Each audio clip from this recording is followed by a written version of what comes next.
5 minutos.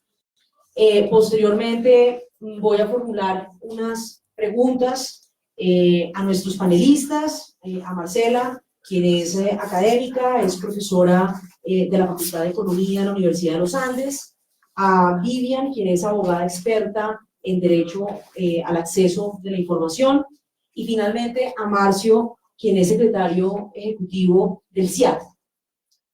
Y posteriormente voy a cerrar con unas conclusiones y con algunos comentarios sobre las diferentes temáticas que vamos a discutir.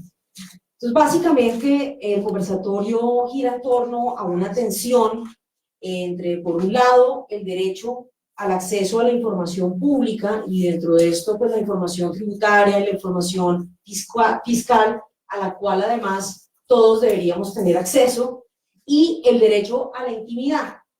Y en este caso concreto, el derecho de la reserva tributaria o el secreto fiscal, que se encuentra contenido en el artículo 583 del Estatuto Tributario, que me parece importante que lo leamos, porque de ahí puede partir muchos temas de nuestra discusión. El Estatuto, en este artículo, se refiere a la reserva de las declaraciones tributarias y dice básicamente que la información tributaria respecto a las bases gravables, respecto a la determinación privada de los impuestos que figuren en las declaraciones tributarias, tendrá el carácter de información reservada.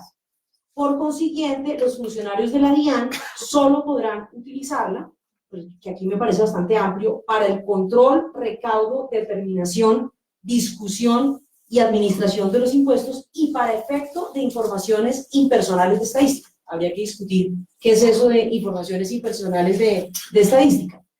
También este artículo se refiere a los procesos penales y que se podrá suministrar copia de las declaraciones cuando la correspondiente autoridad lo decrete como prueba de la providencia respectiva.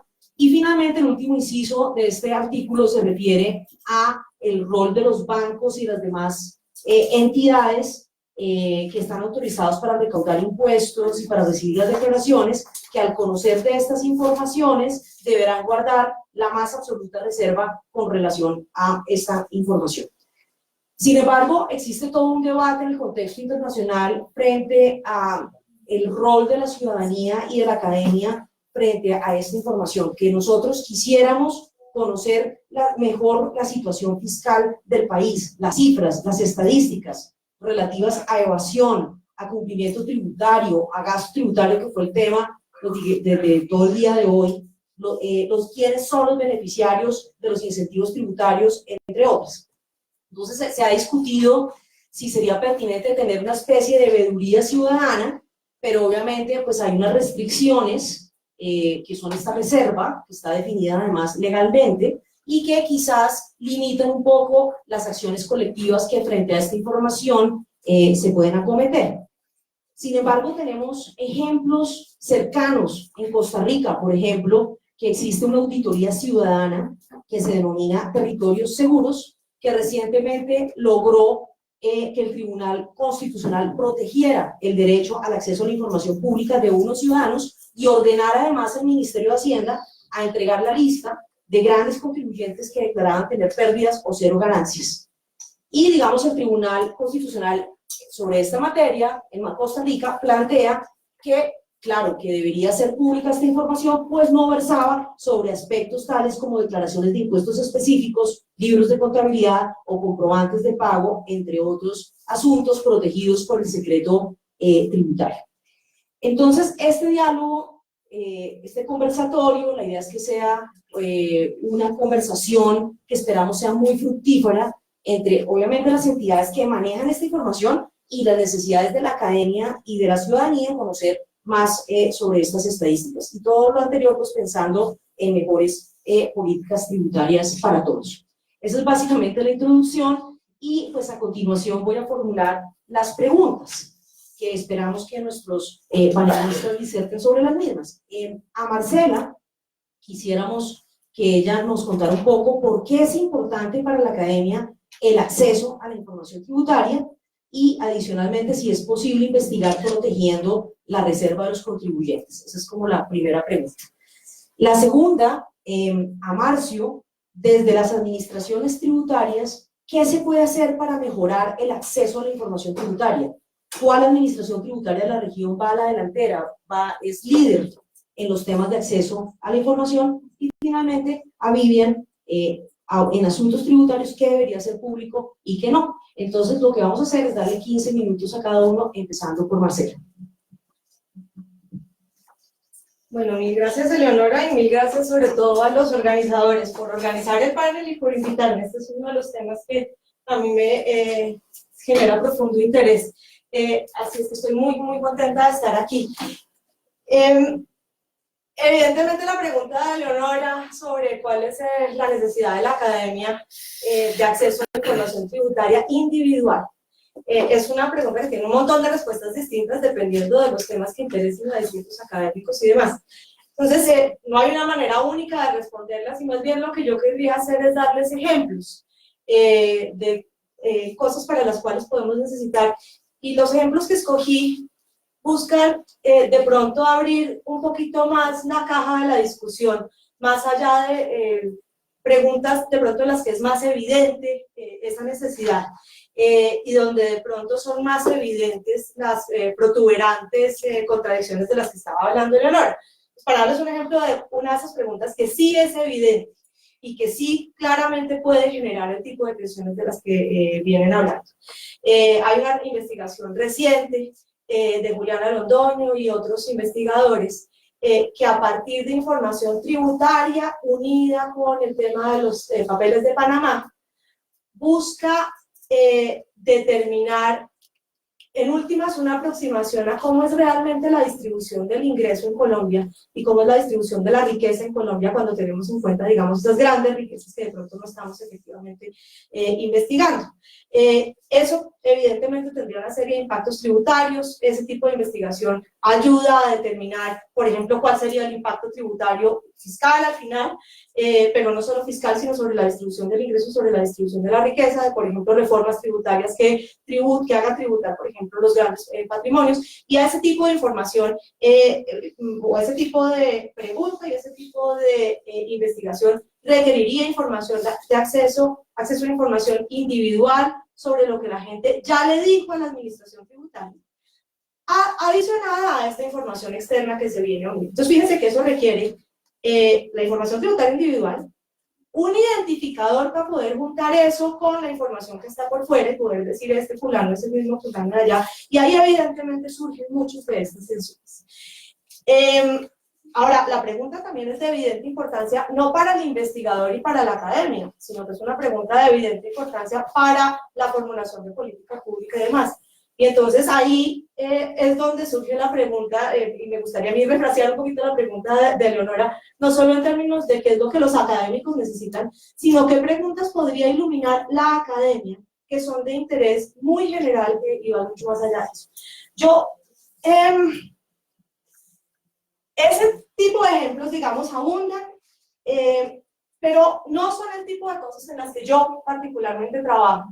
Y les quiero contar un poco más de las cosas en las que yo trabajo, porque además tienen una peculiaridad, y es que creo que en estas cosas la atención con los derechos de las personas a la protección de su privacidad no son tan evidentes, las tensiones no son tan evidentes, y claro, ustedes dirán, no, pues si no son tan evidentes, pues ¿por qué nos importa? Bueno, nos importa porque este otro mundo, donde esa tensión no es tan evidente, igual queda cubierta por esa normativa que el está diciendo, e igual quedamos sujetos a ese mismo tipo de restricciones, con los mismos problemas para responder preguntas que de nuevo no es que son del interés del investigador, sino que son del interés de un investigador que tiene entre sus temas de interés asuntos que son importantes para el bienestar público desde distintos aspectos. Entonces, yo les cuento algunas cosas, algunos ejemplos que sí vienen del tipo de cosas que yo hago. Yo trabajo en general no en investigación al respecto de personas, sino en investigación al respecto de empresas.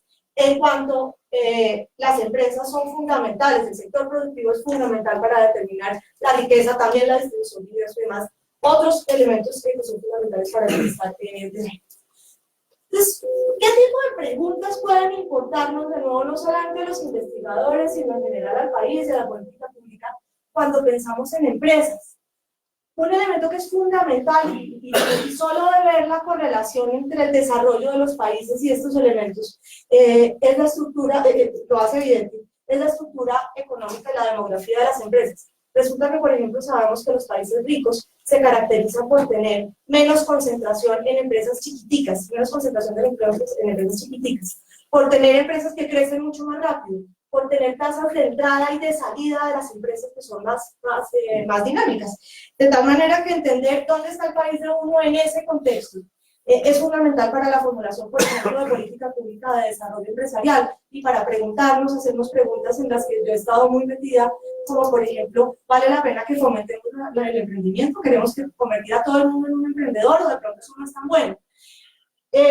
Hay preguntas muy importantes al respecto de cuáles son las barreras al crecimiento de las empresas. Y entonces uno querría preguntarse si ciertas intervenciones de política pública, por ejemplo, ciertos programas de desarrollo productivo, están efectivamente ayudando a levantar esas barreras al crecimiento o no. ¿Qué tipo de datos requeriría uno para hacer ese tipo de cosas? Lo que en muchos países utilizamos puede tener variantes de un aparato que se ve más o menos como lo que yo estoy describiendo aquí. Imagínense que usted agarra todos los registros tributarios de todas las empresas del país. Y esa cosa viene con un identificador de la empresa, que es el identificador tributario. Imagínense que por el otro lado usted tiene lo que para nosotros sería la pila, el registro de la seguridad social. Y en ese registro de la seguridad social tiene igualmente el identificador de la empresa que está contribuyendo las contribuciones de seguridad social. Imagínense que a eso usted le pega una base que tiene la Administración de Aduanas, que tiene todas las exportaciones y todas las importaciones de todas las empresas identificadas por el mismo nombre. Imagínense que además usted se va a Bancoldex o se va a ProColombia y usted le dice, venga, deme la lista de todos sus beneficiarios, qué programa recibió y qué nicho tiene. Entonces usted con todo eso arma un único monstruo que para cada empresa le dice, venga, cuánto declara la empresa que se ganó, cuáles fueron sus costos, cuántos empleados tiene, qué exportaciones e importaciones tuvo, se benefició o no de programas del gobierno. Con ese tipo de aparato que todos los países tenemos o tenemos posibilidad de armar de una u otra forma y que algunos tenemos más parcial que otros, se hacen un montón de investigaciones que son fundamentales para entender la dinámica productiva del país. Por ejemplo, esto está tomado de investigaciones que en este momento son muy discutidas en Estados Unidos y son la base de un montón de diseño de política pública respecto del sector productivo y un montón de información que se utiliza para entender, por ejemplo, ahora que finalmente logramos superar la crisis de 2008, qué era lo que estaba pasando en esa crisis. Entonces, por ejemplo, estas investigaciones aprendieron que mientras que toda la vida habíamos creído que las empresas chiquitas eran las más dinámicas, resulta que no, resulta que las empresas chiquitas eran más dinámicas solo porque en general, en promedio, eran más jóvenes y que las empresas que son más dinámicas son las empresas más jóvenes. Y eso tiene una implicación importantísima y es que no, el crecimiento empresarial que está sesgado hacia el nacimiento de nuevas empresas es particularmente generador de crecimientos en el largo plazo. Y esas investigaciones también encontraron, y por eso es que necesitan información muy detallada a nivel de empresa, que hay enorme heterogeneidad. Aquí lo que ustedes tienen es cuánto crecen las empresas que más crecieron y cuántos crecen las de más pobre crecimiento, y eso a través de su ciclo de vida. Hay enorme heterogeneidad, decía yo, porque mientras tenemos unas empresas creciendo un montón, casi duplicándose, tenemos un montón de empresas contrarreloj, una gran cantidad. Y ese mismo tipo de investigaciones, por ejemplo, le dijeron a los estadounidenses que lo que les estaba pasando en la crisis tenía visos de quedarse para el largo plazo en buena parte porque había logrado frenar el dinamismo en particular justamente de esas empresas recién nacidas y justamente en los sectores de ciencia y tecnología, y que por eso estaba siendo más persistente. Y para todas esas cosas uno necesita datos detallados de las distintas empresas. En países como Estados Unidos, es cierto que estas investigaciones sugieren exactamente el aparato que yo les acabo de describir. Ellos tienen lo que ellos llaman el registro empresarial, que no es lo mismo que nosotros llamamos el registro empresarial, que es sencillamente la concatenación de esas distintas fuentes de las que yo les hablé. Y esas distintas fuentes, fíjense, le permiten a uno caracterizar la dinámica de empleo, le permiten a uno caracterizar la dinámica de ventas, etcétera, etcétera. Ahí así podría darles muchos más ejemplos. En países de América Latina, algunos países cuentan con este tipo de información. de una manera u otra. Brasil, por ejemplo, tiene una forma de, se llaman registros ligados de empleado y empleador, que en Colombia hoy en día lo tenemos. Otros países también lo tienen, en Colombia y en otros países de América Latina. Como no podemos acceder a ese tipo de información, entonces accedemos a otra información de microdatos, que típicamente son las encuestas económicas que hacen las oficinas estadísticas en Colombia. Por ejemplo, ustedes pueden haber oído hablar de la encuesta de la manufacturera en datos.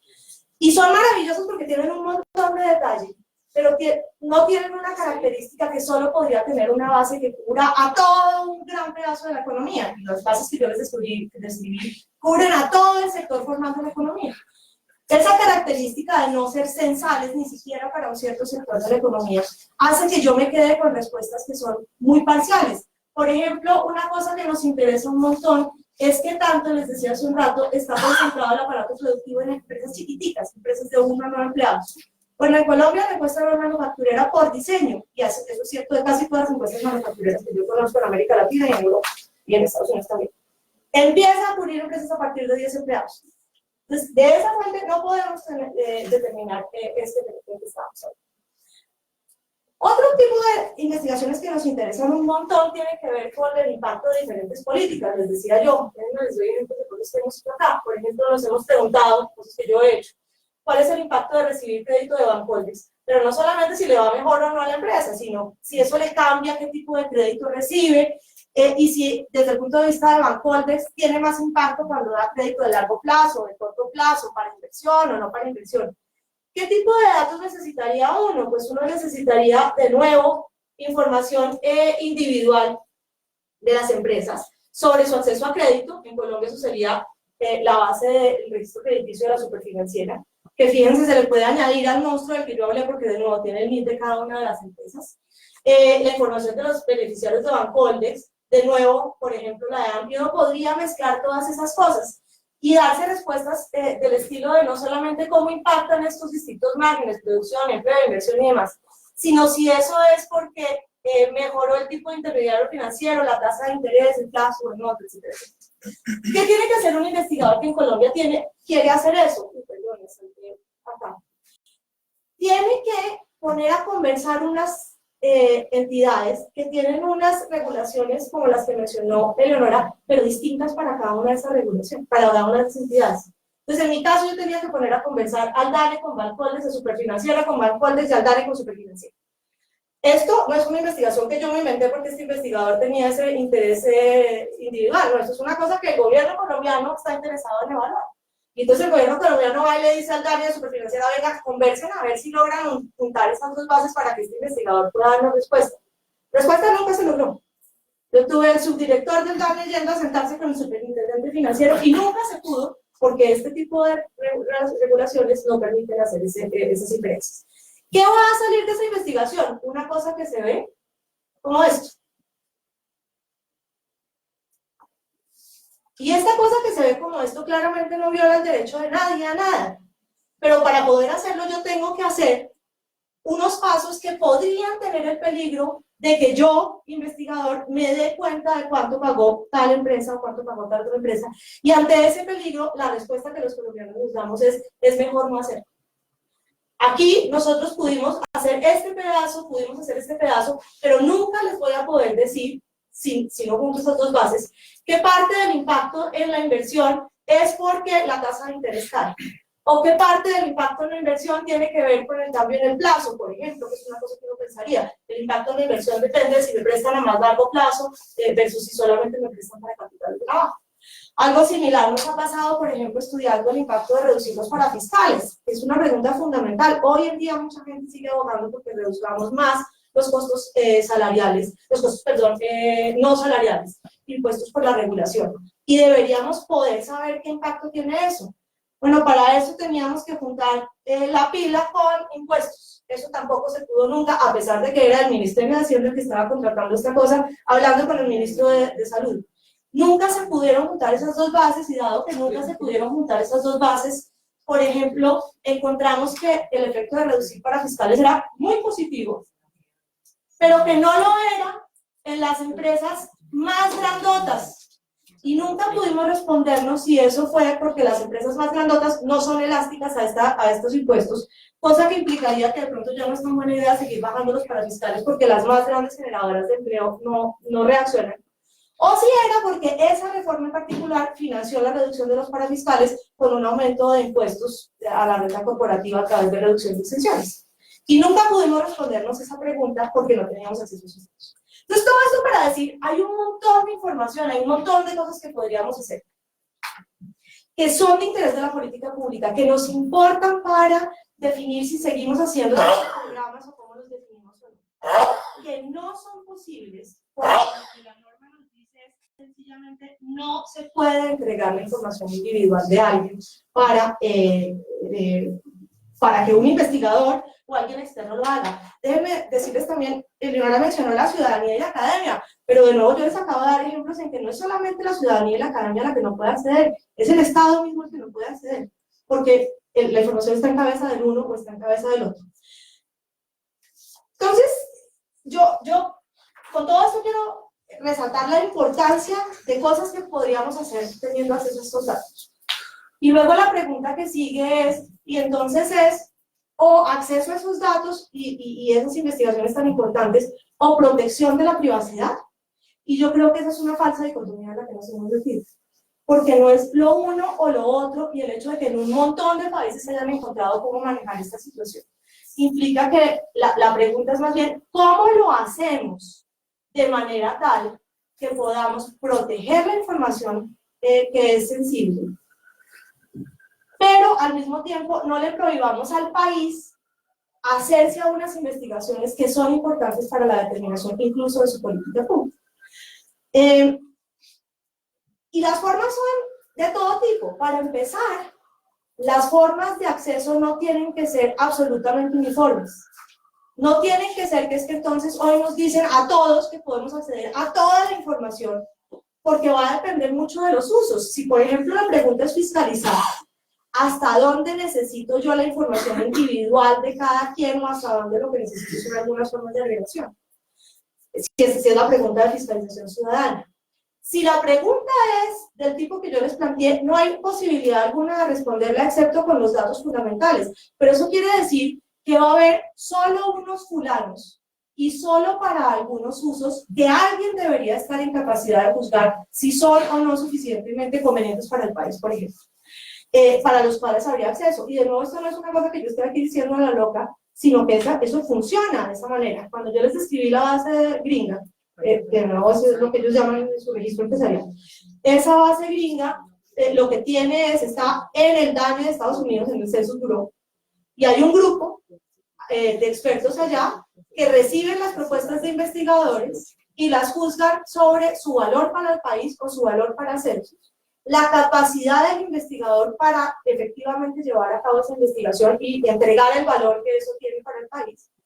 Y de acuerdo con eso dan su visto bueno o no, y lo que viene es un proceso en el cual la forma de acceso del investigador está diseñada para proteger esa privacidad. Por ejemplo, una forma de acceso es, usted, señor investigador, tiene que ir en coautoría con una persona interna de acá, y esa persona interna de acá es la que tiene acceso a los datos. Eso es una forma.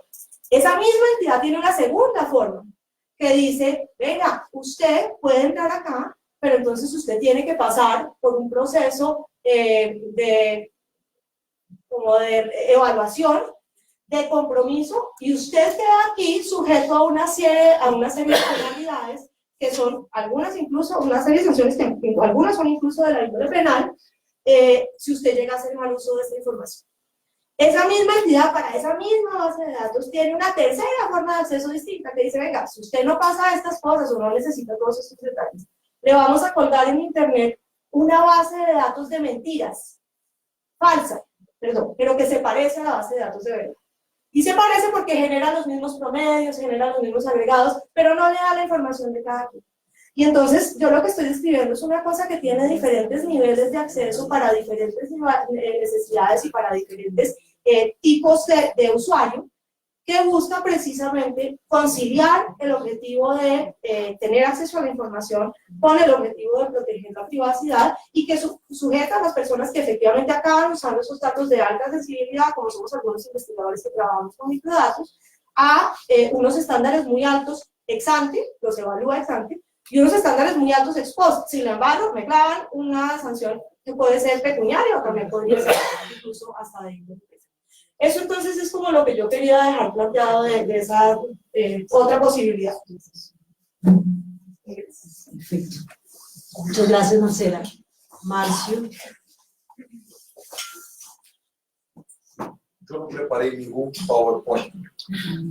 Voy a comentar el tema de la información pública, del acceso a la información pública. Yo lo veo primero de dos partes. Primero, lo que voy a levantarme, que quizás veo mejor a ustedes. Primero, acceso de información pública al público y al gobierno, ¿no? O sea, ¿qué debe ser acceso? ¿Qué acceso, qué información debe ser de acceso a la población, a los estudiosos, y qué información debe tener la administración tributaria? Hasta hace muy poco, menos de una década, la administración tributaria no tenía ni ella acceso a la información bancaria, por ejemplo. Todavía aquí en América Latina hay países que la administración tributaria no tiene acceso a los datos bancarios. Hay países que incluso autorizaron, la ley autorizó a la administración tributaria a buscar datos en bancos para atender al FATCA americano, para atender a la OECD o OCDE, como ustedes dicen aquí, pero no puede de los nacionales. Es casi incomprensible eso, como puede que un fisco pueda ascender a datos de extranjeros residentes aquí para enviar a otros países, no tenga acceso a los datos de sus propios nacionales. El fisco, no son los estudiosos.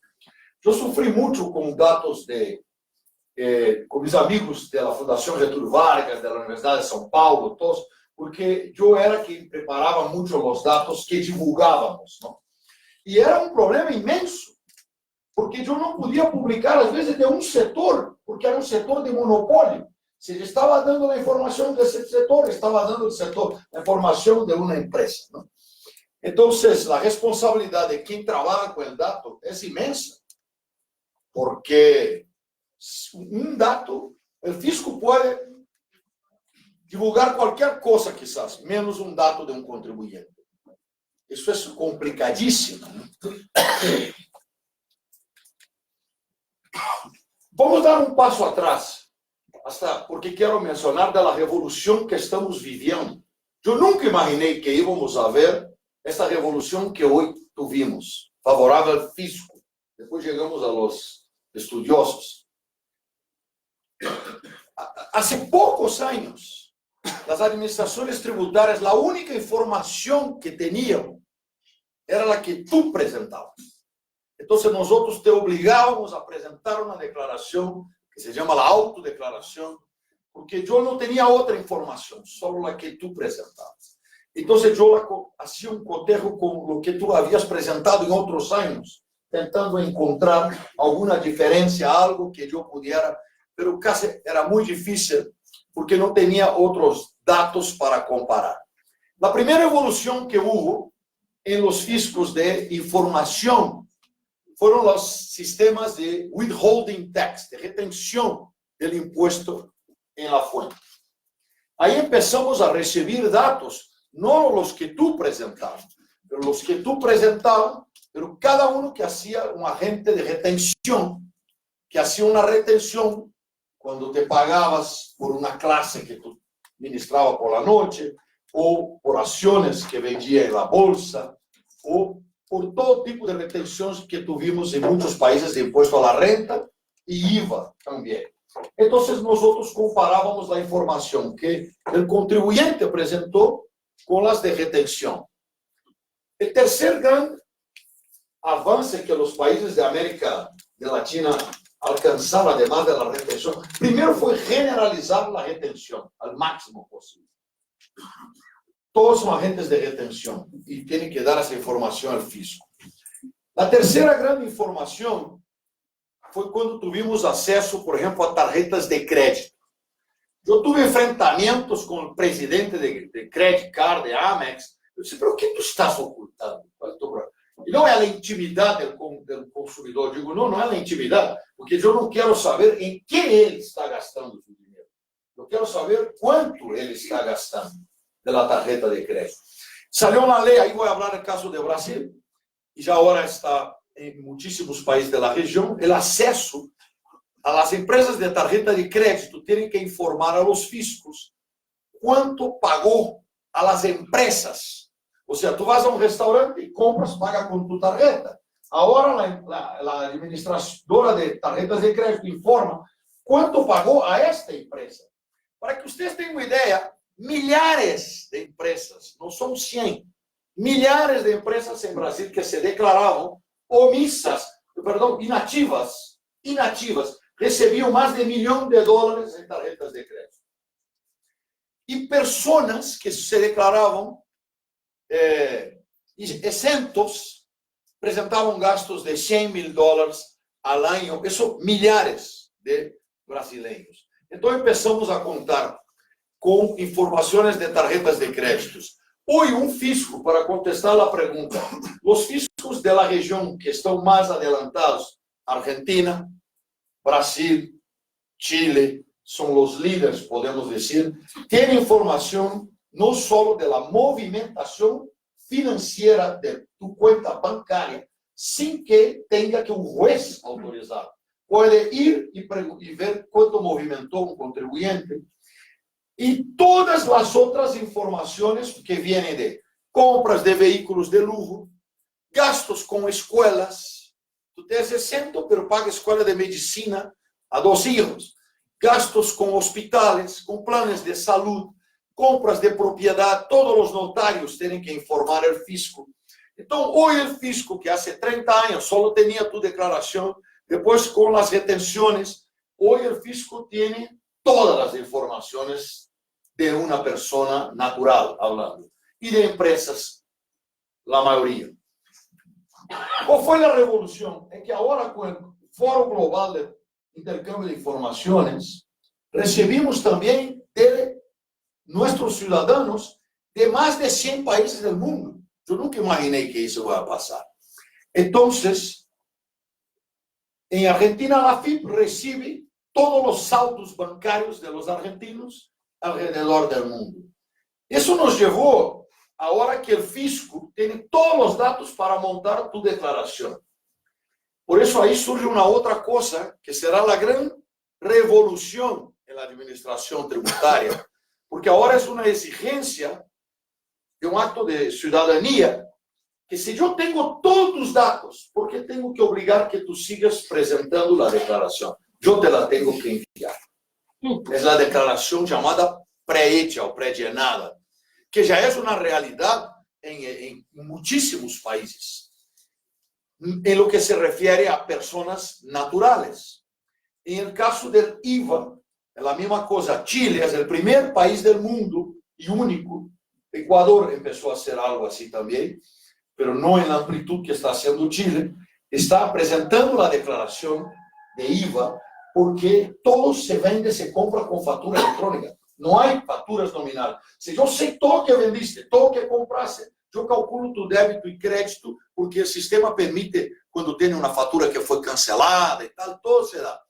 Então, essa é a grande revolução, é que o fisco necessita ter, contestando a parte do fisco, o fisco tem que ter todas as informações. Ele não tem que saber que gasta, com que gasta um cidadão em sua tarjeta de crédito. Esse é um problema de cada um. Pero quanto gasta, sim. El que não tem a ocultar não se preocupa, pero há outros que têm muitíssimo a ocultar. Pessoas que gastam $100, $200 mil ao mês com tarjeta de crédito, que tu pode pensar, madre mía, isso há milhares, e há muitos, e em casos de isso, muitos que não declaram renda. Então, eu sou, primeiro, hasta por carreira, sou auditor fiscal de impostos, e eu creio que o fisco tem que ter acesso total e absoluto. É que isso não estávamos mencionando antes, porque isso todavia nos falta avançar muito na região para que todos tenham acesso a todo. Vocês têm uma ideia, você mencionou Estados Unidos. Estados Unidos, tu vas a dormir com $20 mil em tu conta. te despierta por la mañana y va al cajero y no encuentra nada. El inspector del fisco, del IRS, tiene poder para entrar en tu cuenta bancaria y retirar la plata, si ele considerou que tu estás evadiendo. Aí, como isso pareceu que estava exagerado, um acto do Congresso puso que és o jefe do equipo, ou seja, que dá igual. Eu encontro, tu eres mi jefe, tu autoriza e que tu pode entrar na conta. Veja como estamos distantes nós outros. Então, não é que eles pagam o imposto porque são melhores pessoas que nós outros aqui. Pagam porque morrem, é melhor estar buscado por el FBI que pelo IRS. Porque el FBI só te mete em prisão, o IRS te mete em prisão e te deja limpio, não? Ou seja, é muitíssimo pior o IRS. ¿No? É verdade, buscado por la criminal investigation do IRS, melhor te matas porque estás perdido. Então, o fisco tem que ter acesso total.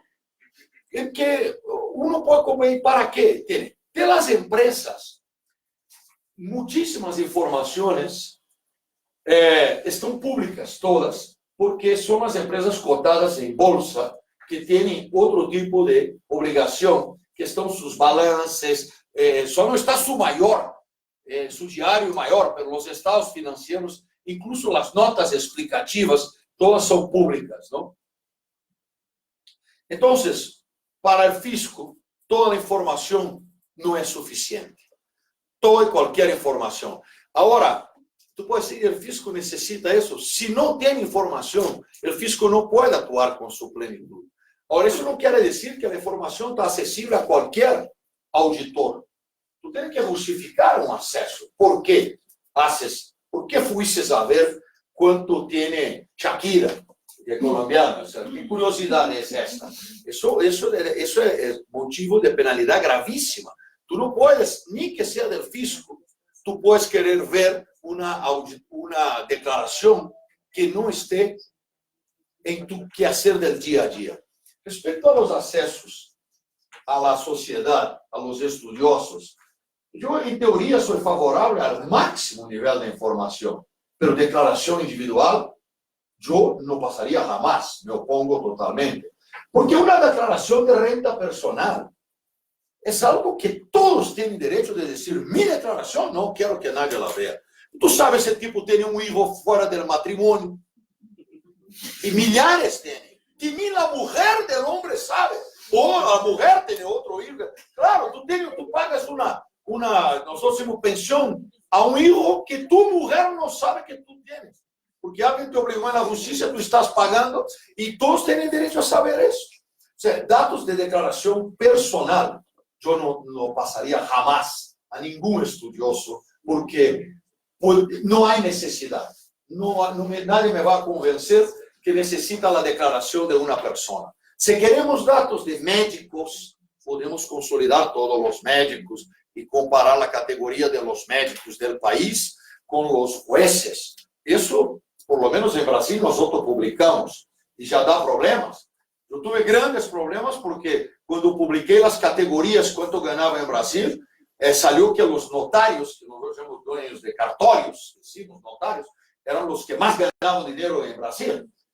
E isso foi uma revolução para eles. Nós não estávamos dizendo a declaração de nada, estávamos dizendo quanto era a renta dos notários só, não?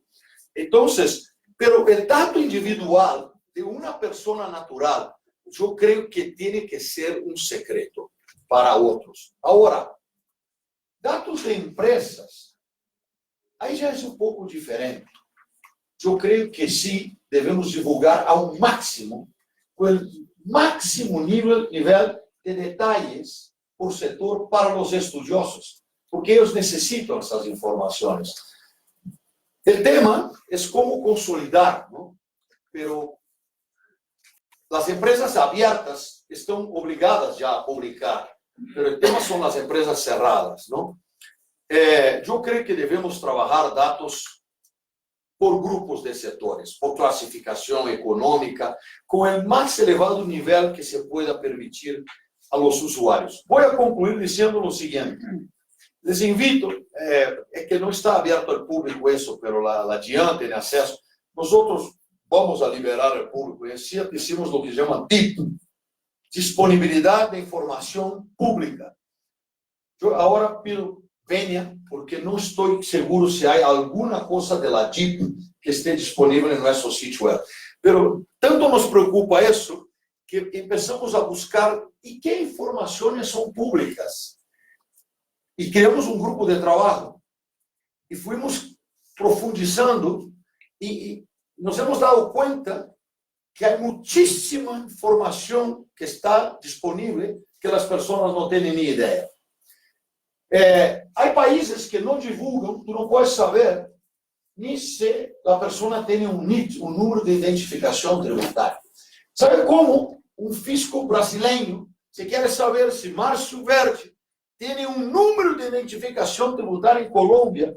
La única forma es que se tiene un acuerdo de intercambio de información entre los dos países. Tiene que venir por una solicitud formal, eso no lleva menos de 180 días para saber si tiene un registro. O sea, eso tenía que ser así, inmediato, ¿no? O sea, pero si tú lo haces inmediato, no tiene validad.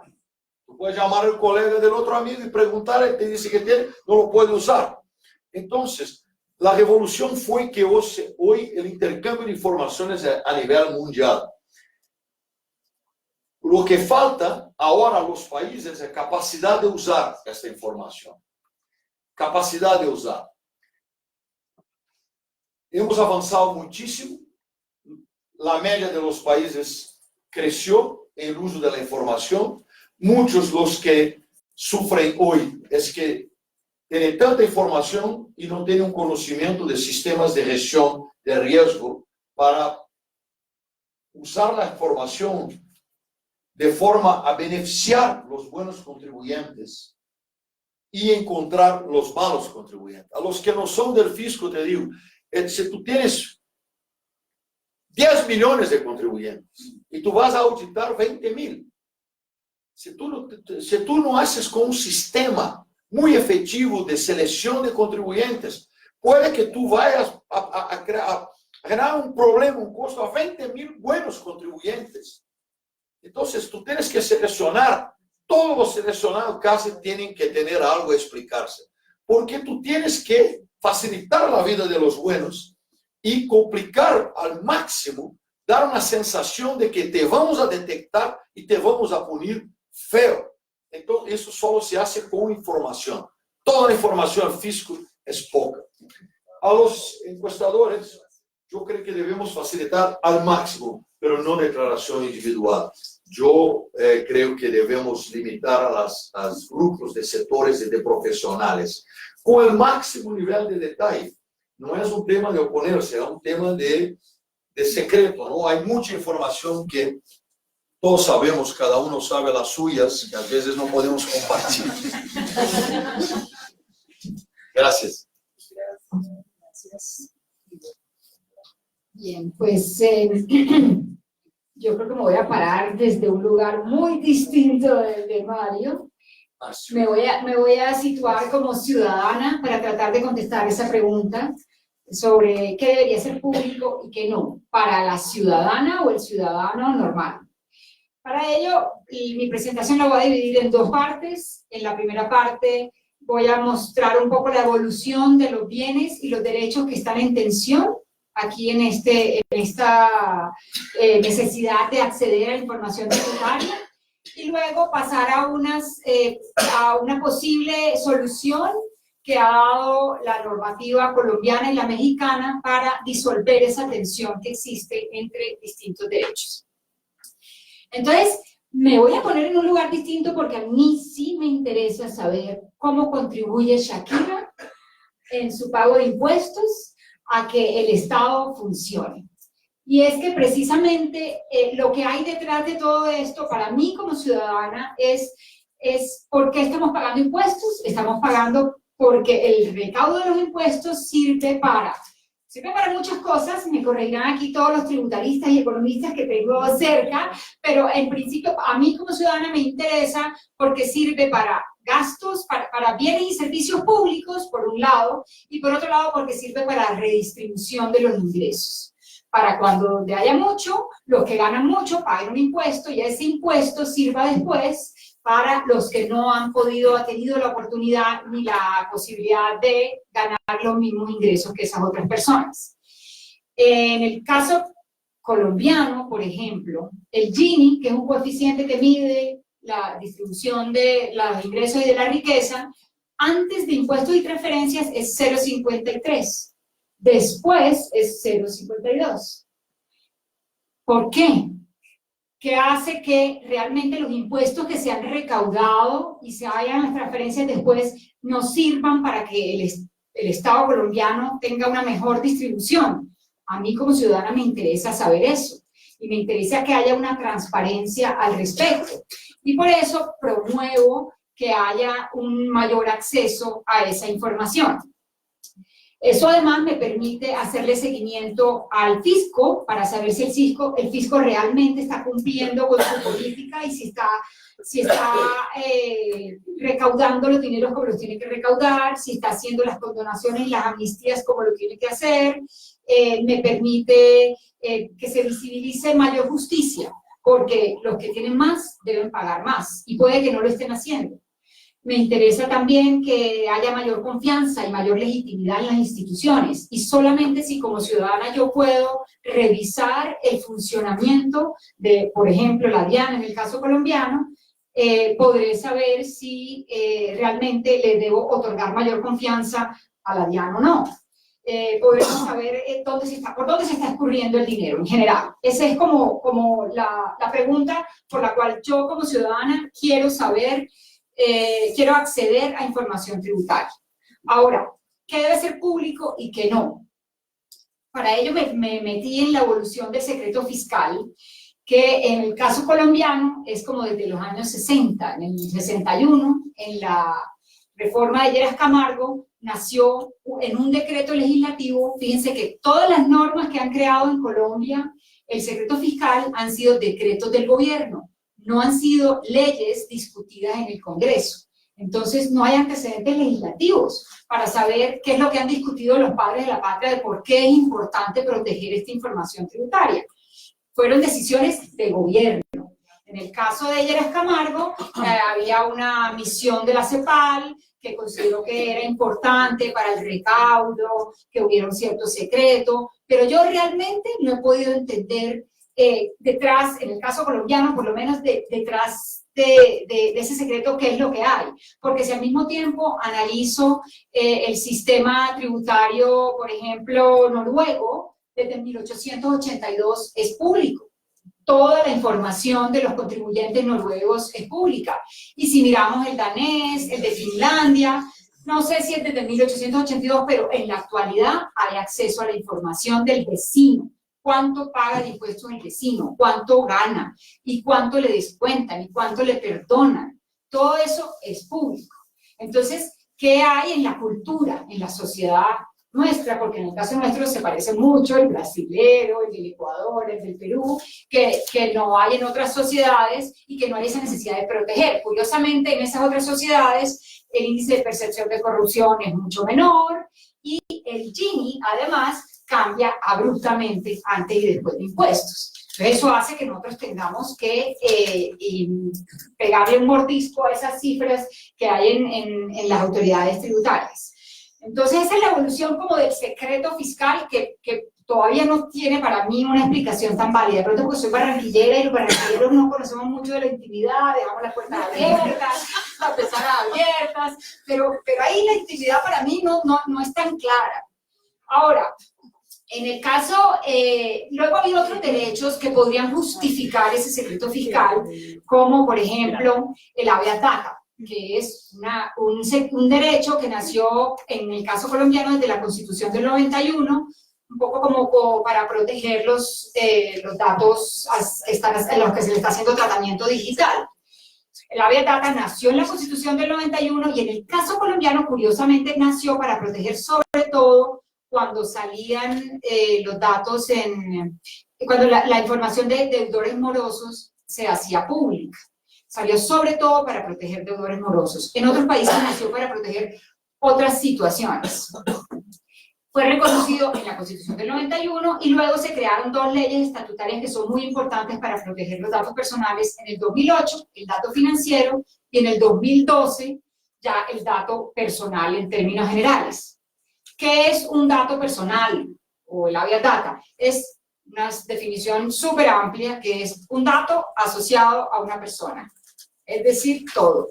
Esto es un dato personal. Mi cédula es un dato personal. Cuánto pago de mi declaración de renta es un dato personal. Todo. Ahora bien, los datos personales están divididos en privados, semiprivados, públicos, semipúblicos, y también, tengo un mosquito por aquí, como ven, la intimidad para mí poco, pero los datos personales están ahí y están protegidos en la ley de habeas data. Y en la evolución ha habido una categoría de datos sensibles y no sensibles, que puede servirnos para estos casos. El dato sensible se define como aquel que afecta la intimidad o aquel cuyo uso tiene una propensión para la discriminación, como se puede suceder con mis tendencias sexuales o mis creencias religiosas. Todos esos son datos considerados sensibles. En la lista que ha hecho la ley, el dato tributario no aparece como dato sensible todavía.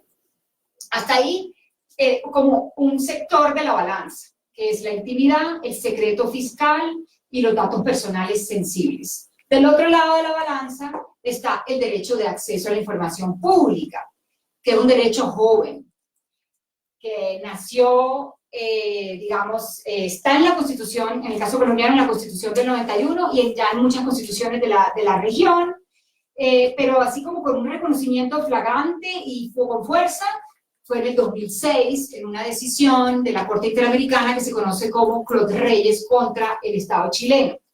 Y desde entonces, en los distintos estados ha habido mucho impulso por ese derecho como un derecho fundamental. Eso quiere decir que tiene tanta protección como el derecho a la vida, como el derecho a la educación, como el derecho a la integridad personal. Entonces, con la creación pues con el reconocimiento, no es la creación, con el reconocimiento del derecho de acceso a la información pública, en Colombia se creó una ley, y en muchos países de la región, que es la ley 1712 del 2014. Como verán, es una ley más reciente, y por eso digo que es un derecho nuevo, que tenemos que impulsar y utilizar para lograr la máxima apertura, sobre todo, pues, por supuesto, de la información pública. En esa ley se define como información pública toda información que esté bajo control o custodia o en posesión de una persona pública o de un sujeto obligado. Eso hay unas diferencias, pero en términos generales es de una persona pública. Bajo control, custodia o en posesión. Es decir, una declaración de renta es un documento privado porque lo hace una persona natural privada, pero en el momento en que llega a un estamento público se convierte en información pública. Y al convertirse en información pública, toda la ciudadanía debe tener acceso a ese documento. Ahora bien, pasemos a la segunda parte, que ha desarrollado las leyes para establecer algún tipo de ponderación o de valoración o de balance entre esos dos derechos. Porque si toda la información que llega a una entidad pública es pública, entonces toda debería entregarse a la ciudadanía. Y en principio toda debería entregarse a la ciudadanía. Pero existe una cosa que se llama el test de daño o el test de interés público, que se ha desarrollado para que lo haga todo funcionario antes de entregar la información, cuando considere que esa información no debe llegar a las manos de la ciudadanía, porque a veces hay derechos fundamentales de por medio e intereses públicos muy valiosos que hay que proteger, como en el caso del señor que tenía un hijo ilegítimo y que no quería que fuera conocido por la ciudadanía. Eso es un elemento importante que debería tener en cuenta el funcionario público para proteger información que está en su poder. Pero ahí ya se creó dos categorías de personas, y a los otros sí, y a este no. En cada caso, el funcionario público debe decidir si que prevalece. No creo que el funcionario público pueda tener ese poder de discriminación, porque para mí saber que yo tengo dos autos, tú no puedes, yo no quiero que tú lo sepas. O sea, es que es muy complicado. Yo conozco el de Noruega, es fabuloso, pero usted quiere vivir en Río de Janeiro y saber que todos saben lo que tú tienes. Yo tengo amigos que van a caminar, que salen caminando y buscan un bus y van al trabajo de bus porque se mueren de miedo del secuestro y de tener un auto bueno. Entonces ahora la declaración de ellos es ser pública. Es que el tema que yo lo veo muy interesante, pero no soy yo que quiero dar esa información a la sociedad de que esa persona tiene eso, porque no vivimos en Noruega, ¿no? O sea, yo creo que el límite debería estar en la mitad. ¿Cuánto ganaron médicos? ¿Cuánto pagaron los médicos? Porque si vamos a saber de uno, hay que saber de todos. Y todos tienen que saber de todo, de todos. Todos tienen que saber cuánto todos ganan. Noruega es así, pero nuestra sociedad estamos muy lejos de vivir en una sociedad que tú puedas dar a conocer. Hay problemas de herencias gravísimos, de brigas, de peleas de familias y de problemas de vecinos y todos. Yo creo que un poco de control de la intimidad fiscal de cada uno es recomendable. ¿Sabe por qué? Porque yo le pregunto, yo no quiero saber nada cuánto gana Pelé o cuánto gana, no me interesa. Yo quiero saber si el fisco está auditando quien tiene que auditar agora.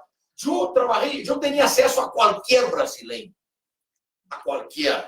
Yo nunca fui a ver una declaración que yo no estuviera trabajando, porque yo no tengo ese derecho.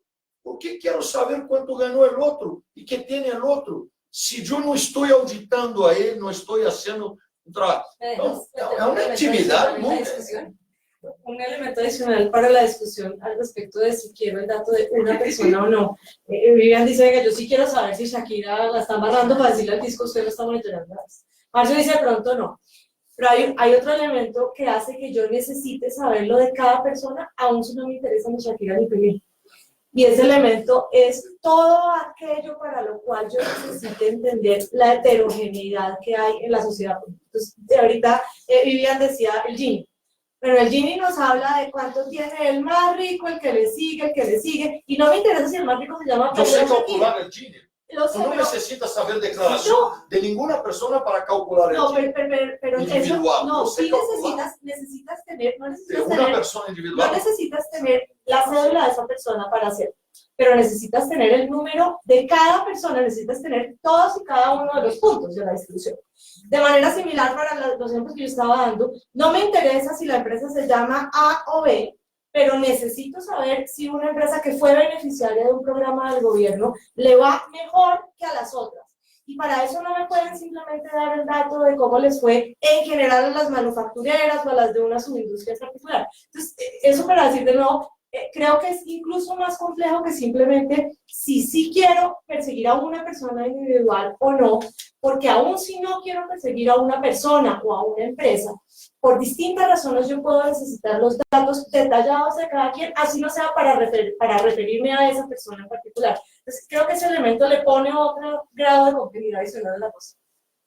Bueno, yo soy consciente que yo estoy aspirando a bastante. Sí, yo estoy aspirando bastante, a pesar de que la norma... Su idea es un... Sí, es aspiracional, es paraíso aspiracional. a buscar. Bueno, yo no sé si sea necesaria tu paraíso, y ahora paso a México para ver cómo ha evolucionado en México, pero lo cierto es que no es como funciona en este momento, es como quisiéramos que funcionara. Puedo hacer solo un comentario. A mí me bastaría que nosotros divulgáramos los que deben al fondo.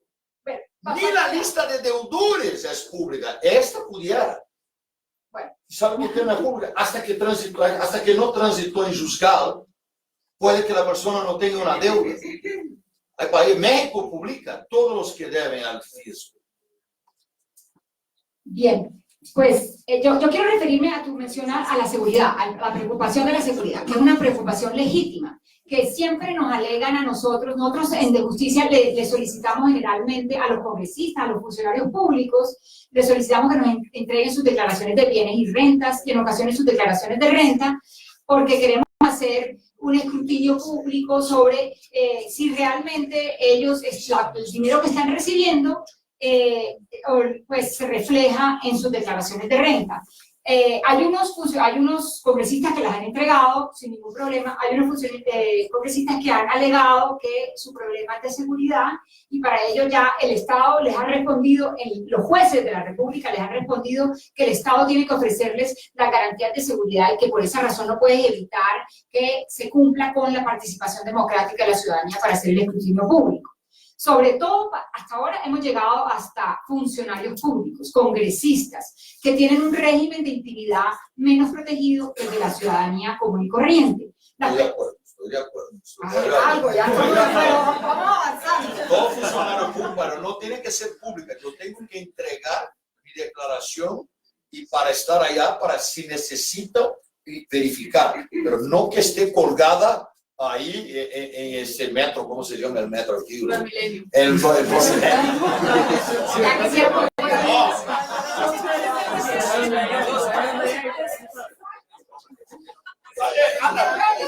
los impuestos sería un metro. La mía puede colgar que no tengo nada. Bueno, pero ya para terminar, entonces quisiera pasar a cómo en México han resuelto esta tensión entre la intimidad, por lo menos entre la Vía Data y el acceso a la información pública, en un caso del 2009 que llegó al INAI, que es el Instituto Nacional de Acceso a la Información Pública en México, en el que la ciudadanía pidió información sobre las deudas fiscales que habían sido condonadas.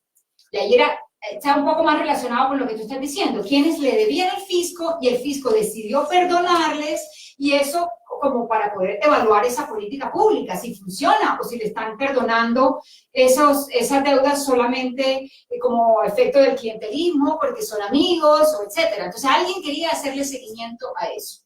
Y el INAI hizo un análisis para definir si esa información debe ser pública o no, que se basó en 3 argumentos. El primero fue la rendición de cuentas. Es importante la rendición de cuentas del sujeto obligado. Dijo, hay que valorar el desempeño del sujeto obligado como encargado de recaudar eficientemente las contribuciones y proporcionar la información necesaria para la evaluación de la política tributaria. Ese fue el primer argumento. El segundo, dijo, el secreto fiscal no es absoluto ni definitivo, lo cual se refuerza con la decisión que después tomó el legislador mexicano en el 2013 de, por ley, volver pública toda la información sobre ese tipo de deudas fiscales. Y el tercer argumento, digo, eso equivale a recursos públicos negativos, es decir, información pública, dinero público que no entra al fisco porque es perdonado. Entonces, esos recursos públicos en sentido negativo hacen que sea importante que esa información sea pública. Entonces, después hubo un caso, esa decisión fue una decisión original, heterodoxa, novedosa, pero promovió una ley que después hizo que toda esa información fuera pública. Y en el 2014 ya hubo otra decisión del INAI que fue mucho más pacífica, que se basó en términos generales en los mismos documentos, en los mismos argumentos. Y luego quería ya terminar con cómo se hace esa misma evaluación de esos argumentos y esa ponderación en el caso colombiano. La ley 1712 de 2014, que es la ley de transparencia, le dice al funcionario público, le dice, toda la información que esté en su escritorio, en su computador, bajo su control o custodia, es de la ciudadanía, es pública. Si usted no se la va a entregar, eso es el artículo 28, si usted no quiere protegerla y no entregarla, tiene que hacer, primero tiene que encontrar una ley que diga, una ley, no cualquier norma, no cualquier acto administrativo, una ley que diga que esa información debe ser reservada. Bueno, en este caso tenemos el artículo 583 del Estatuto Tributario, pero también tenemos la ley de habeas data que puede servir como fundamento. Segundo, tiene que decir que pertenece a una categoría que ya la misma ley ha considerado como categoría viable para proteger la información. Ahí está la intimidad. Ahí tenemos que hacer una especie de gimnasia mental para relacionar el secreto fiscal con la intimidad. Y lo tercero es que tiene que hacer un test de daño. Tiene que decidir que hay un daño presente, probable y específico cuando se entrega esa información. ¿Qué es más dañino para la democracia? Entregar entregar esa información que guardar. Entonces, cuando hace ese test, el funcionario ya puede entregárselo a la ciudadanía. Y el test es supremamente difícil, porque tiene que valorar las dos cosas. Y todos los argumentos que ha utilizado el caso mexicano pueden servirle también al funcionario público. Yo soy consciente, ya termino con esto, que es una revolución, es un cambio, pensar en que todo esto debe ser información pública y que a eso debemos aspirar. Y que mientras tanto hay figuras, como la mencionaba Marcela, de anonimización, información impersonal y estadística, hay lo que se llama como el differential privacy también, se puede conseguir en coautoría, con un proceso de evaluación previa y sujeto a penalidades, bases de datos de mentiritas que también pueden servir para tener como los datos generales, pero creo que lo que más necesitamos es la evolución de la sociedad para entender esto como información pública. Evolución de la sociedad en la que estamos bastante atrasados. Yo cierro con una frase del juez Luis Brandeis de la Corte Suprema gringa que decía que la luz solar es el mejor desinfectante y la luz eléctrica que acaba de salir por aquel entonces era la mejor forma de conseguir a los ladrones. Yo creo que la transparencia es la mejor forma de hacerle seguimiento a la política tributaria.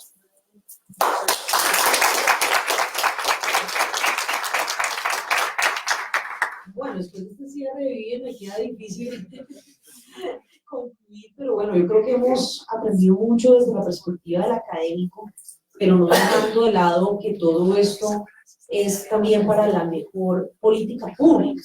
Quiero un poco los planteamientos de Marcela y esas medidas para lograr el acceso al investigador y proteger la información que uno puede ver en el derecho comparado y que podría aplicar en Colombia, y cómo definitivamente toda esta información es fundamental para los analistas. Marcio pues nos hace una distinción entre la información al público y la información que tiene el gobierno y muestra todas esas nuevas tendencias tanto en Latinoamérica como en el contexto internacional de los intercambios de información tributaria, entre otras, y pues plantea la atención de las declaraciones individuales que nos lleva a la discusión con Vivian, donde nos hace un maravilloso análisis de los derechos en tensión, del derecho a la habeas data, del derecho al acceso a la información pública, estos tests de daño que parecen muy interesantes también para comprender esta realidad. Entonces, desde una perspectiva del administrador, del académico, del funcionario público, desde organizaciones pro justicia, pues vemos que definitivamente es un tema sensible y sobre el cual muy seguramente vamos a seguir trabajando en nuestra alianza, y creo que tenemos tiempo ahora para el lanzamiento de la campaña, y muchísimas gracias a todos por su atención y a los panelistas.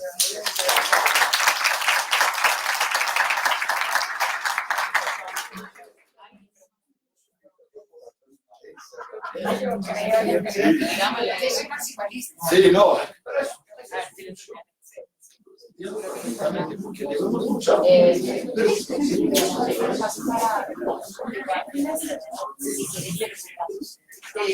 Leonora, sí, no, ¿sí? Hacemos una, sí, pero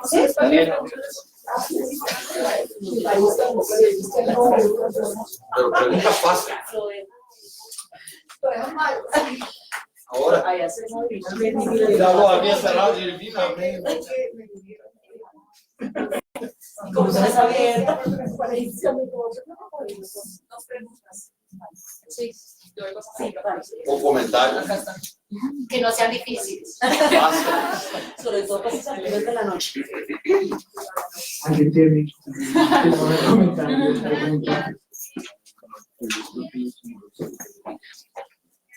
No, digamos, lo mío es muy sencillo. Yo solamente quería decir que no es exacto ni preciso afirmar que todo lo que ustedes hablaron es nuevo en el país y que la legislación es nueva. Esos eran compromisos internacionales aplazados que tenía el país. Porque si usted revisa todos los tratados internacionales, inclusive desde la Convención Universal de los Derechos Humanos, Pacto de los Derechos Civiles y Políticos, el PIDESC, ya existía todo eso. Desde el año 48, desde el año 69. Simplemente a este país todo nos llega tarde. ¿Sí? Y entonces hasta ahora comienzan a familiarizarse estos temas de la transparencia activa y pasiva, Por favor, que no se repita que esto es nuevo, porque esto es viejísimo ya. ¿Alguien más? Buenas tardes. Un par de comentarios a propósito de lo que menciona la persona que antecedió. Con la ley 75 del 86 se hizo una reforma y el decreto 2503 del 87 en Colombia estableció eliminar anexos y documentos de las declaraciones y con la obligación de que cuando se requiera la información tienen que suministrarla. Y se estableció un poco la información exógena, que es la información que tienen que reportar los terceros de las operaciones que tienen que ver con las personas con las que hicieron operaciones. Lo que en Colombia ya hace como unos 39 años más o menos. Lo que pasa es que hay dos elementos importantes. Uno, la capacidad de procesamiento de la información. Eso aunado a la voluntad política de que realmente se quieran usar la información y no quedarse sentado encima de ella. Y lo tercero es que, decía la profesora de los antes que pedir una serie de información para medir una serie de variables. Si en Colombia esto ya está medido que el 80% de la gente gana salario mínimo, entonces la distribución del ingreso es un desastre completo. Todas las reformas fiscales están para aumentar el capital y no el bienestar de la población, como un espíritu de solidaridad social, y dejar el egoísmo individual y pasar a una solidaridad colectiva. Y otro elemento importante es que pueden tener información, pero las cifras que revelan allí son cifras a veces históricas y no reflejan la información actual. Entonces, la información entre lo histórico y lo actual se maneja en lo que llamamos contadores cuentas de orden, en materia fiscal, la conciliación contable fiscal. Entonces dice, este activo que vale 1000, realmente yo lo declaro por 500 o por 2000, por esto y aquello y lo otro, y esa información está revelada allí. Entonces puede dar un indicador, pero va a tener serios sesgos si no se tiene el detalle de la realidad de las operaciones. Y un tercer elemento es que los contractualistas, o los privatistas, tienen como en el templo de adoración el contrato, y encuentra uno que, por ejemplo, hay operaciones que hacen las petroleras.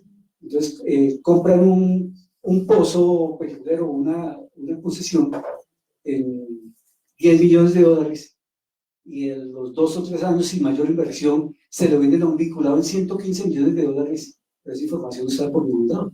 Entonces, si es la información pública para fines de poder saber qué tienen y qué se gastan y si tributan o no tributan, y si eso sirve para el gasto social o no, esa información deberá ser entonces que debe ser pública y debe ser registrada en los registros de las empresas como una información que pueda ser bajo ese requisito oponible a los terceros. Gracias. ¿Preguntas?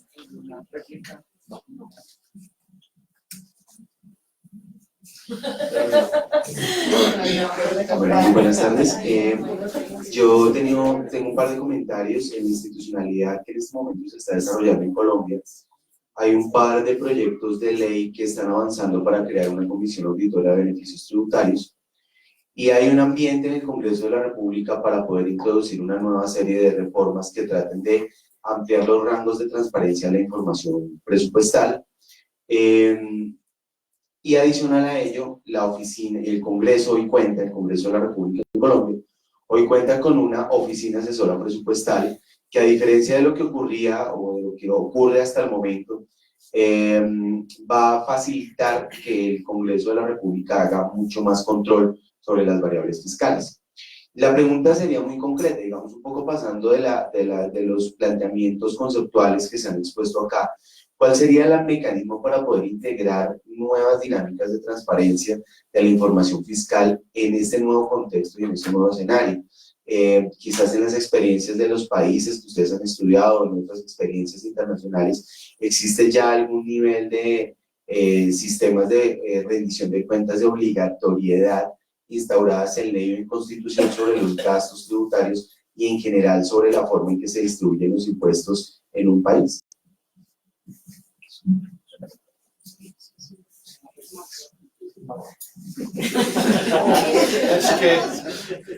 Es que una consideración que necesita una hora. Que estuvimos todo el día tratando de información de gastos tributarios. Prefiero dejar para comentar personalmente, porque si no vamos a hablar todo de rendición de cuentas ahora, es muy complicado. Pido venia, pero creo que paso. Sí, se nos fue el colega que decía que no éramos muy precisos, pero ahorita salgo y lo busco para ver cuál es la norma, porque en realidad lo que sucede es que el derecho de acceso a la información pública como derecho fundamental no existía antes de la Constitución del 91. Existía como un derecho administrativo, que es un derecho menor, porque tiene menos posibilidad de protegerse. Recuerdo que cuando promovimos la Ley de Transparencia y Acceso a la Información Pública, salió era como un editorial, no era una columna de Samper Pisano, porque Samper Pisano en aquella época, en los 80, había promovido esas normas administrativas que lograban que hubiera más transparencia pública, y eso lo hacían desde la Unidad Investigativa del Tiempo en aquella época. Y es cierto que ellos hicieron muchísimo por el acceso a la información pública, pero eso fue un trabajo que fue superado por la Constitución del 91 al otorgarle una categoría de derecho fundamental, la posibilidad de hacerla efectiva a través de tutela y a través de un recurso de insistencia superior. Aquí no... Justo después de que lo busqué.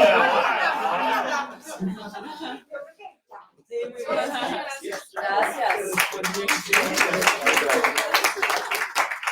Bueno, no se vayan ahí que vamos a realizar una actividad, vamos a lanzar una campaña justamente sobre este tema y queremos pues contar con la presencia de todas y de todos ustedes. Muchas gracias primero a nuestros conferencistas, a nuestra moderadora, a Leonora, a Vivian, a Marcio y a Marcela, que tuvo que retirarse por ambientar, ayudarnos a introducir este tema de la transparencia y la información que, como ven, es tan complejo, es tan importante además, y por eso hemos querido, en desarrollo de estas actividades, pues proponer una campaña para tener mayor acceso a la información. Entonces, primero, pues queremos agradecer a nuestros amigos y amigas de Justicia por habernos brindado este espacio. Además, la presentación quedó muy bonita, la sede, y queremos invitar a algunas de las personas de las organizaciones que hemos promovido esta campaña. María Fernanda Valdés, de FESCOL, Juan Manrique, del Observatorio de Justicia Fiscal de la Universidad Javeriana, ¿sí? Daniel Libreros, de la Universidad Nacional, Yolanda Paola de Henry, de la Universidad del Rosario, Eleonora Lozano, de la Universidad de los Andes, Alejandro Rodríguez, de Justicia, y no sé si hay alguna persona de la Universidad Externado, aquí por favor, ¿sí? Por favor, compañeros. Y entonces les queríamos contar, bueno, aquí soy Mario Valencia, director de Sede de Trabajo, que somos parte también de esta iniciativa, y vamos a ser muy ágiles, vamos a ser muy rápido, queremos solamente contarles unos lineamientos generales de cómo, por qué, dónde, cómo, cuándo vamos a hacer esta campaña, y antes de eso, para introducir lo que va a ser realmente el desarrollo de la campaña, vamos a mostrarles un video que dura exactamente 1 minuto y 10 segundos.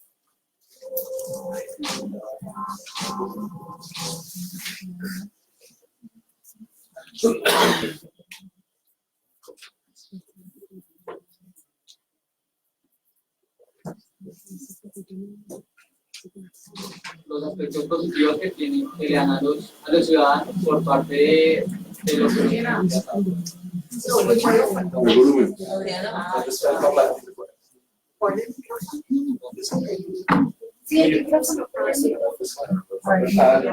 Pero creo que...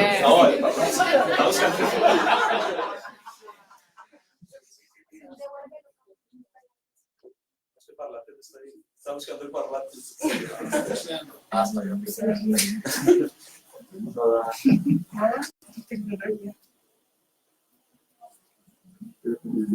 Bueno, va a estar en redes sociales.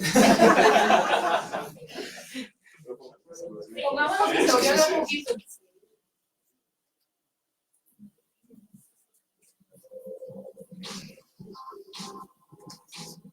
Los aspectos positivos que le dan a los ciudadanos por parte de los contribuyentes. No. Tiene que ver más como con la empresa o los pequeños negocios. Si a veces es difícil conseguir los ingresos diarios, pues mucho más va a conseguir ingresos para pagar impuestos. Los ricos. Yo digo que todos los ricos.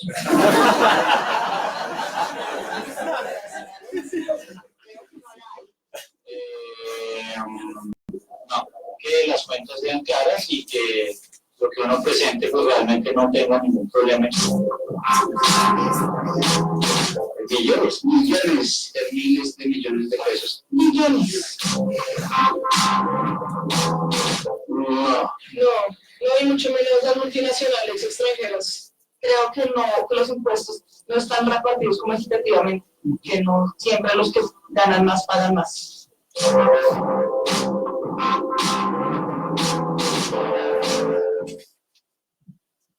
Bueno.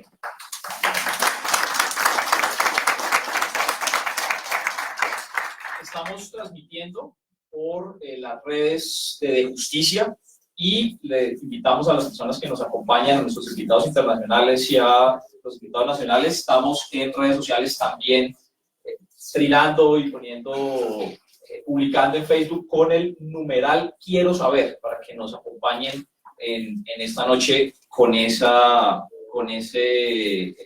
para volver, a ver si nos volvemos tendencia con ese hashtag. Estaba buscando la palabra en español. Numeral Quiero Saber. Les queremos contar quiénes somos y por qué estamos haciendo esto. Primero que todo, antes de darle la palabra a las personas que están en la mesa. Somos el Centro de Pensamiento de Política Fiscal de la Universidad Nacional de Justicia, FESCOL, el Centro de Estudios del Trabajo, el Observatorio Fiscal de la Universidad Javeriana, el Doctorado en Tributación de la Universidad de los Andes, el Observatorio de Hacienda Política y Derecho Tributario de la Universidad del Rosario y el Centro Externadista de Estudios Fiscales de la Universidad Externada. Y llevamos todo este año trabajando, pues cada una de nuestras organizaciones llevamos muchos años trabajando estos temas fiscales, y este año decidimos juntarnos todas estas organizaciones y empezar a trabajar conjuntamente. Decidimos que realmente es momento de que nuestros conocimientos, la experticia, la podamos llevar también, la saquemos también un poquito de la academia. Seguimos haciendo estudios, seguimos publicando informes, seguimos haciendo incidencia también en el campo político, pero creo que es importante, como ustedes lo ven, lo han visto en ese pequeño video, que la mayoría de la población ni está cercana a estos temas, ni conoce, ni sabe exactamente ni siquiera qué es un beneficio tributario, quiénes son los que evaden, por qué se aprueban este tipo de beneficios tributarios, y queremos vincular a la población también, a las organizaciones sociales, a la ciudadanía, a que tengan más información sobre los impuestos que pagan. Y como la mayoría de la gente no sabe, entonces queremos saber. Yo quiero saber si pagas, exiges, y como todos pagamos impuestos, tenemos derecho a exigir información también en materia tributaria. Entonces quisiera, de manera muy rápida, preguntarles a algunos de nuestros invitados, porque pues tenemos realmente muy poco tiempo. Primero, preguntarle a Daniel Libreros de la Universidad Nacional, ¿por qué cree Daniel que es importante hacer una campaña sobre el derecho al acceso a la información y la transparencia de esa información? Bueno, en primer lugar, sin información no se puede hacer una evaluación real de cómo están funcionando los ingresos y los gastos del Estado. Y eso obviamente afecta toda la política en general del Estado, pero en particular lo que nos interesa, la política social en temas de redistribución del ingreso y los derechos económicos y sociales. En el caso colombiano, de pasada, para entrar en la discusión que se estableció aquí, hay un problema de información a estos niveles de lo que hemos detectado. Uno, en los grandes patrimonios, el 0.1 de la población que concentra una gran capacidad patrimonial, no ha sido posible acceder a la información, independiente de sus problemas personales, sus libros personales y demás, desde el punto de vista de lo que representa en cuota de participación de los mismos en tributos a la sociedad. Lo cual, en un país que tiene gran concentración de la riqueza, y como se dijo aquí, donde después de una reforma tributaria hay más concentración que antes de una reforma tributaria, pues es bastante importante conocer esa información. Ese es un sesgo que es muy importante. Dos, el tema de las exenciones. Sobre eso venimos trabajando en la red. Y resulta que, para poner simplemente ejemplos, la última ley de financiamiento dio más exenciones que tributos. Venimos en una política continuada donde el impuesto de renta en Colombia en tasa efectiva está sobre el 16 real, en una situación, como hemos visto, de bastante concentración de la riqueza. Y tres, en instrumentos también de exención que son permanentes. Por ejemplo, las zonas francas. Al punto de las zonas francas tienen tal desconocimiento de legitimidad en el país que incluso la propia ley de financiamiento llegó a hablar de una comisión de estudio para detectar cuánto de verdad, porque hay una falencia de información, cuánto de verdad están dejando de tributar las zonas francas y cuánto de verdad están impactando negativo sobre la tributación nacional. Y resulta que se estableció en la ley de financiamiento esa comisión, la red, todos estuvimos de acuerdo en que podíamos ser una parte académica para auscultar esa posibilidad y luego en el plan de desarrollo la quitar. O sea que uno ve de alguna manera un interés del Estado de no develar realmente a plenitud la información y acceder a los, digamos, transparentemente a la información, lo cual afecta fundamentalmente a la ciudadanía, y obvio que esa campaña hay que acompañarla de una gran promoción para llegar a la cotidianidad de la gente, lo que tú anotabas, para llegar al día a día de la gente y para que la gente entienda que el problema tributario es un gran problema de su vida. Muchas gracias, Daniel. Quiero preguntarle a Eleonora, que nos cuente un poco desde su experiencia también académica, ¿qué instrumentos tiene la ciudadanía ahora para poder tener mejor información, más acceso a esa información tributaria? ¿Con qué tipo de información está disponible en estos momentos de esa información que debería ser útil para la ciudadanía del común, como lo hemos planteado y como lo queremos hacer en esta campaña? La verdad, muy pobre, muy pobre. Una información que tiene la Dirección de Estudios Económicos de la DIANI, que es pública, alguna que producen algunos centros de pensamiento, pero realmente yo sí quisiera tener información como investigadora sobre evasión por impuesto, por ejemplo. Yo quisiera tener información sobre cumplimiento tributario. En Colombia no hay estudios que cuantifiquen por qué unos sectores de la población tributan más u otros no, o por qué por género. Quisiera tener más información sobre ese tipo de información. Quisiera tener información sobre el gasto tributario, cuánto valen esos beneficios fiscales, pero no solo para renta y para IVA, sino para todos los impuestos del orden nacional y del orden subnacional. Y un poco yo veo lo que Marcio decía, yo creo que muchas veces ni la misma administración cuenta con esa información. Entonces, si tú me preguntas qué información hay, pues hay una información muy pobre que habría que enriquecer y que pues habría que transparentar para diseñar mejor política pública y para hacer mejores investigaciones.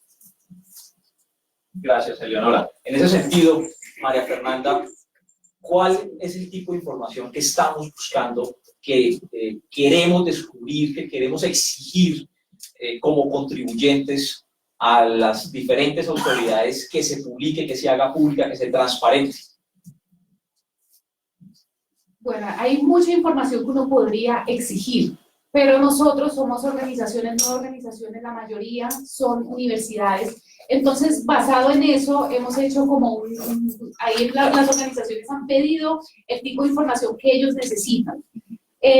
Como son muchas organizaciones académicas, pues han pedido datos que son necesarios para hacer investigación académica.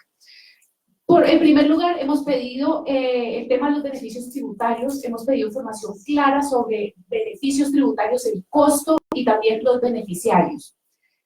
Necesitamos también datos anonimizados de declaraciones de renta para hacer investigaciones las tipo Piketty. Muchos de los investigadores quieren hacer ese tipo de investigaciones. En Colombia solamente hay una persona que ha tenido acceso a esos datos, una investigadora, no sabemos muy bien por qué, pero ella logró tener datos y es el único estudio tipo Piketty que tenemos sobre el tema tributario en Colombia. Entonces queríamos que todas las universidades y todos los investigadores tengan acceso a esos datos.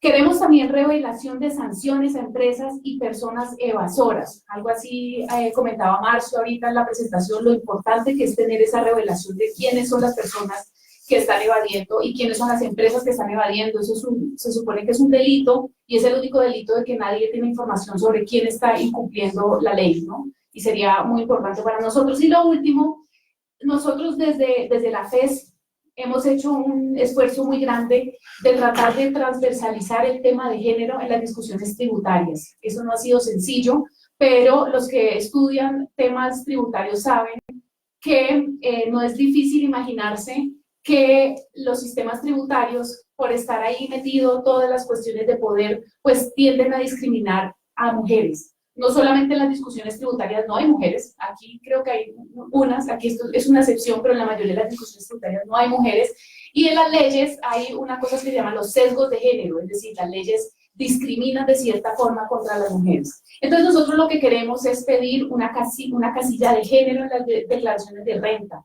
¿Eso para qué nos puede servir? Para poder hacer análisis discriminado por sexo de la situación tributaria del país. Entonces, esos son nuestros 4 pedidos. Beneficios tributarios, datos anonimizados de declaraciones de renta de empresas y de personas, revelación de sanciones a empresas y a personas evasoras, y por último, la casilla de género, que nos ayudaría mucho para poder seguir trabajando en este tema y para hacer una veeduría, para hacer un seguimiento a las políticas públicas de Colombia. Gracias, María Fernanda. Entonces queremos información para hacer estudios, para hacer análisis, para hacer nuestras actividades académicas, pero también le quería preguntar a Juan si podemos a través de este tipo de acciones en las que participan las organizaciones sociales y participa también la academia, de alguna forma interesar a la ciudadanía. Lo que hemos visto es que en serio, la mayoría de las personas no están interesadas en estos temas, no tienen suficiente conocimiento, porque creo que ha habido un buen esfuerzo de parte de la institucionalidad de hacer creer que esos son temas muy complejos. Entonces, ¿cómo podríamos hacer para interesar a la ciudadanía sobre esos temas que son tan importantes? Ok, bueno, muchas gracias. Digamos que esto es un esfuerzo que nosotros venimos adelantando también desde el observatorio, tratar de poner este tema de finanzas públicas, estos temas tributarios al alcance, digamos, de las personas, de cualquier persona. Son temas que son complicados, que son difíciles, incluso para personas que son expertas y que llevan muchos años estudiando esto. Digamos que la maraña de temas tributarios pues es un poco complicada. Entonces un poco lo que nos ayuda a este tipo de campañas pues es precisamente a despertar ese interés, y creemos que hay un gancho que es muy importante que las personas entiendan, y es que de una manera u otra ellos tienen, o nosotros todos tenemos como el poder de decidir indirectamente sobre estos temas tributarios y presupuestales a través del voto, ¿no? Digamos que el voto informado, el voto en el que la persona a conciencia o de alguna manera pueda tener alguna información acerca de cómo se está gastando el dinero, cómo se está recaudando, le va a permitir pues tomar una decisión pues un poco más informada, y que al final pues lo que decían un poco también acá se va a reflejar pues en su día a día, ¿no? O sea, las decisiones de consumo de las personas pues vienen también digamos que muy afectadas por este tema tributario. Entonces, un poco creemos que el gancho puede estar por ahí, por empoderar a la población, de que al final de todo en manos de ella también está tomar ese tipo de decisiones y no es una cosa solamente, digamos, del gobierno. Gracias, Juan. En ese mismo sentido, Alejandro, ¿por qué sería importante para una familia, para una persona, tener acceso, digamos, a esta información que queremos conseguir sobre temas de beneficios tributarios, evasión, en los temas de género? ¿Qué puede hacer una persona, una familia con ese tipo de información? ¿Cómo se puede empoderar mejor a la sociedad con ese tipo de información? Bueno, pues principalmente les debería interesar porque son recursos públicos, es decir, como dice el lema también un poco de la campaña, si pagas, exiges. Entonces, pues es de gran interés para cualquier familia, cualquier persona tener información de este tipo. ¿Y qué se podría hacer? Bueno, pues en primer lugar, exigir más participación ciudadana en temas de política fiscal. Como tuvieron mencionadas, yo creo que un poco las instituciones acá en Colombia han apartado a la ciudadanía del debate sobre las políticas fiscales, tapándolo con un velo de tecnicismo, que sí, en cierta manera tiene un componente técnico, pero tampoco se ha llevado a cabo un proceso de pedagogía, por decirlo de alguna forma, para que estas personas se sientan un poco más empoderadas y participen más en la formulación de políticas públicas, participen y exijan más rendición de cuentas sobre las políticas públicas fiscales. Entonces, ¿qué se puede hacer? Pueden hacer muchos en ese sentido. Por ejemplo, en Alemania existe una Taxpayers Association, una asociación de contribuyentes, y es muy fuerte, y participa en los debates parlamentarios sobre la política fiscal y demás. Aquí en Colombia puede que exista, pero son muy atomizadas, porque precisamente no existe el conocimiento, no se ha llevado un proceso de pedagogía de estos temas que después, sí, por ejemplo, aquí en De Justicia hemos estado haciendo un esfuerzo enorme de poder transmitir estos mensajes de una forma directa y que se sientan relacionados.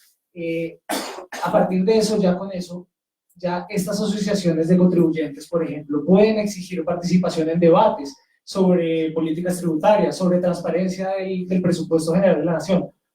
Actualmente se está discutiendo el presupuesto general de la Nación y si nosotros las organizaciones de la sociedad civil ni siquiera podemos y estamos concentrados en analizar el presupuesto y la poca transparencia del presupuesto no nos lo permite, pues para un ciudadano común y corriente es más difícil. Si la ciudadanía se empodera de estos temas y en verdad quiere saber cómo se están, por ejemplo, distribuyendo los recursos, pueden unirse a las organizaciones de la sociedad civil, pueden crear sus propias organizaciones y exigir mayor participación, exigir mayor transparencia, exigir mayor rendición de cuentas de todo tipo o por distintos mecanismos.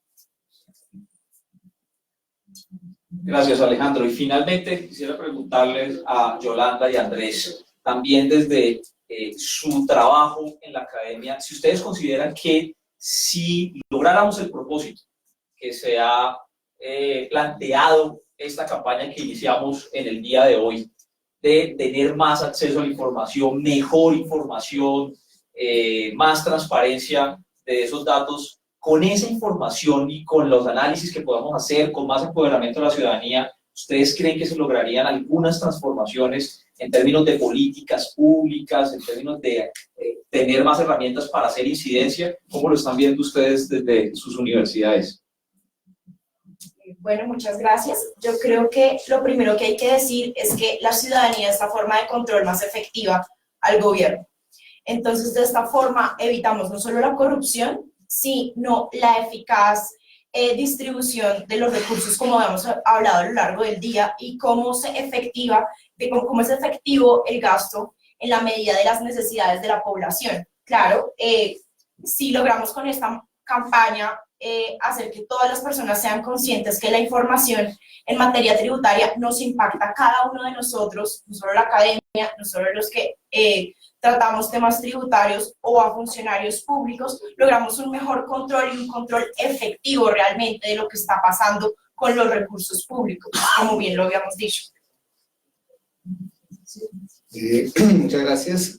Es un tema de legitimación o deslegitimación. Al tener acceso a la información vamos a legitimar al gobierno y a sus decisiones y a las políticas públicas, a nuestras investigaciones mismas, a la crítica que se hace, o vamos a deslegitimar.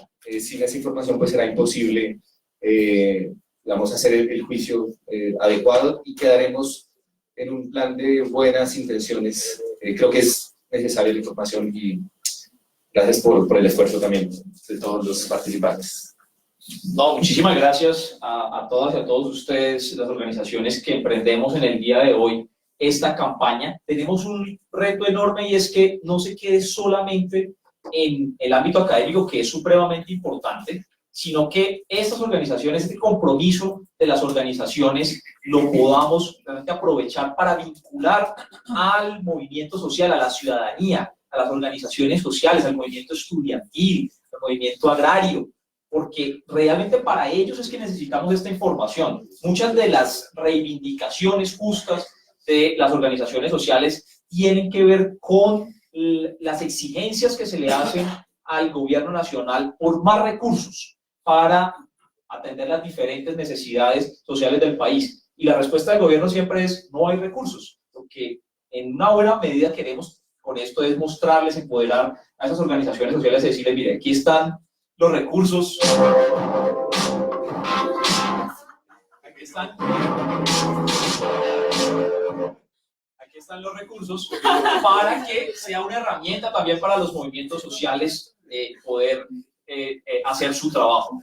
Muchas gracias por habernos acompañado. Ahorita vamos a ofrecer un vino y unos pasabocas para que nos acompañen. Recuerden, numeral quiero saber. Estamos transmitiendo también desde las redes de justicia, y la invitación a que no solamente sean espectadores, sino que participemos conjuntamente. Los vamos a invitar a más reuniones, a más eventos que vamos a realizar para que juntos desarrollemos esta campaña de quiero saber, si pagas, exiges. Vamos a dejarlos mientras cerramos con otro de los videos, otra de las piezas que vamos a publicar. Tenemos un kit de campaña que los vamos a compartir. Esto tiene varias etapas, así que les vamos a ir comunicando sobre esas etapas de campaña. Muchas gracias a todas y a todos ustedes y a ustedes por la invitación.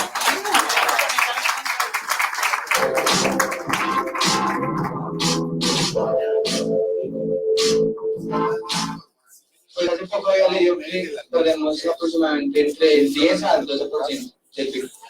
Sé que mucho, demasiado dinero. 100 millones tal vez, muchísimo. Billones.